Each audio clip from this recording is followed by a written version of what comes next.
ಮಾಡ್ತಾ ಇದ್ರು.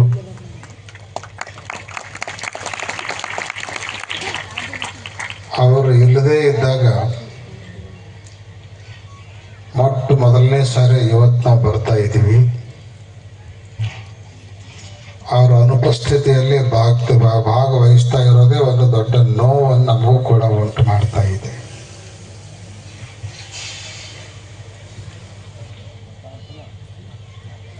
ಅವರು ದಾಸೋಹ ಚಕ್ರವರ್ತಿಗಳಾಗಿದ್ರು. ಬೇಡಿದವರಿಗೆ ಬೇಡಿದ್ದನ್ನು ಕೊಡುವಂತಹ ಅವತಾರಿ ಪುರುಷ ಅಂತ ಕರೆಸಿಕೊಂಡಿದ್ರು. ಅವರು ಮಾಡಿದ ಪವಾಡಗಳು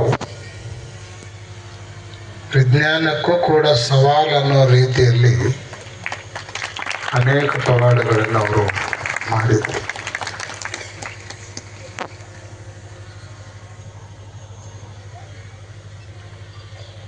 ಒಂದು ಕಡೆಗೆ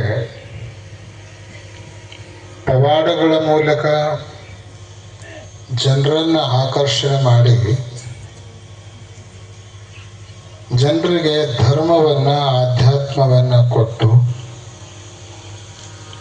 ಧರ್ಮ ಮಾರ್ಗದಲ್ಲಿ ನಡೆಯುವುದಕ್ಕೆ ಅವರಿಗೆ ಪ್ರೇರಣೆಯನ್ನು ಕೊಡ್ತಾ ಇದ್ರು.